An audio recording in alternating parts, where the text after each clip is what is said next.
പുന്നപ്ര വയലാറിലെ പോലീസിനോട് ഏറ്റുമുട്ടിയത് വേറെ ആരും പറഞ്ഞിട്ടില്ലല്ലോ. അതൊരു സ്വയം ബോധ്യത്തിന്റെ അടിസ്ഥാനത്തിലല്ലേ? ആ ബോധ്യത്തിന്റെ അടിസ്ഥാനത്തിലാണെങ്കിൽ കമ്മ്യൂണിസ്റ്റ് പാർട്ടികളെയും ഇടതുപക്ഷത്തിനെയും മുൻനിരയിൽ നിന്ന് ഡിഫെൻഡ് ചെയ്യാൻ, അതിനെ മുന്നോട്ട് കൊണ്ടുപോകാൻ, പുതിയ ചെറുപ്പക്കാർക്ക് വഴികാട്ടുന്ന കാര്യങ്ങൾ ചെയ്യാൻ ജി സുധാകരൻ അദ്ദേഹത്തിന്റെ വീട്ടിലിരുന്നാൽ തന്നെ മതി. അവിടെ ഇരുന്നുകൊണ്ട് അദ്ദേഹത്തിന് ഗംഭീരമായ രാഷ്ട്രീയ പ്രവർത്തനം നടത്താം. അപ്പൊ അതല്ല പുള്ളിയുടെ പ്രശ്നം. എനിക്ക് തോന്നുന്നു മത്സരിക്കണമെന്നുള്ളൊരു മോഹം, കമ്മിറ്റിയിൽ ഉണ്ടാവണം എന്നുള്ളൊരു മോഹം, അതത്ര നല്ല ഒരു ഇടതുപക്ഷ മോഹമല്ല എന്ന് തന്നെ ഞാൻ പറയും.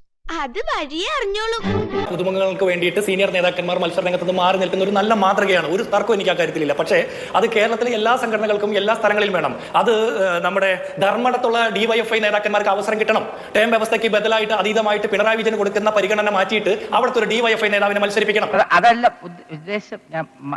മന്ത്രിസ്ഥാനം കൊടുത്തതുകൊണ്ട് അഴിമതി നടത്താനോ സ്വജനപക്ഷപാതം നടത്താനോ മാസപ്പടി വാങ്ങാനോ അല്ല അദ്ദേഹം മത്സരിക്കുന്നത്. അദ്ദേഹത്തിന്റെ രാഷ്ട്രീയത്തെ റദ്ദ് ചെയ്യുന്നവർക്കെതിരായിട്ടുള്ള പോരാട്ടത്തിന്റെ ഭാഗമായിട്ടാണ്. അല്ലാതെ അദ്ദേഹത്തിന് ഏതെങ്കിലും അഴിമതി നടത്തിയതിന്റെ ചീത്തപ്പേരുണ്ടോ, മാസപ്പടി വാങ്ങിയതിന്റെ പിൻവാതിൽ നിയമനത്തിന്റെയോ സ്വജനപക്ഷപാതത്തിന്റെ ചീത്തപ്പേരുണ്ടോ? അങ്ങനെ ഒന്നുമില്ലാത്ത ഒരു മനുഷ്യൻ മത്സരിക്കണം എന്ന് പറയുന്നത് അദ്ദേഹത്തിന്റെ പോരാട്ടത്തിന്റെ പുതിയ കാലഘട്ടത്തിന് പോർമുഖം തുറക്കുന്നതാണ്. ടേം വ്യവസ്ഥ എല്ലാവരും നടപ്പാക്കേണ്ടതാണ്, കൊള്ളാവുന്ന പരിപാടിയാണ്. പക്ഷേ ഈ ടേം വ്യവസ്ഥ ജി സുധാകരന് മാത്രം ആപ്ലിക്കബിൾ ആണ് എന്ന് പറഞ്ഞാൽ അത് ശരിയാണോ? പ്രായപരിധി ജി സുധാകരന് മാത്രം ആപ്ലിക്കബിൾ ആണ് എന്ന് പറഞ്ഞാൽ ശരിയാകുമോ? അത് പിണറായി വിജയൻ എന്താ ബാധകമാകാത്തത്? ജി സുധാകരനും പിണറായി വിജയനും വ്യത്യസ്ത തലത്തിലാണ് പ്രവർത്തിച്ചത്. രണ്ടുപേരുടെയും സമര പോരാട്ട ചരിത്രം ഒരുപോലെ തന്നെയല്ലേ? അതോ ജി സുധാകരന്റെ പാർട്ടി വേറെയും പിണറായി വിജയന്റെ പാർട്ടി വേറെയുമാണോ? അതോ പിണറായി വിജയന്റെ പാർട്ടി കുടുംബ സ്വത്താണോ ഈ പാർട്ടി? സമാധാനമായ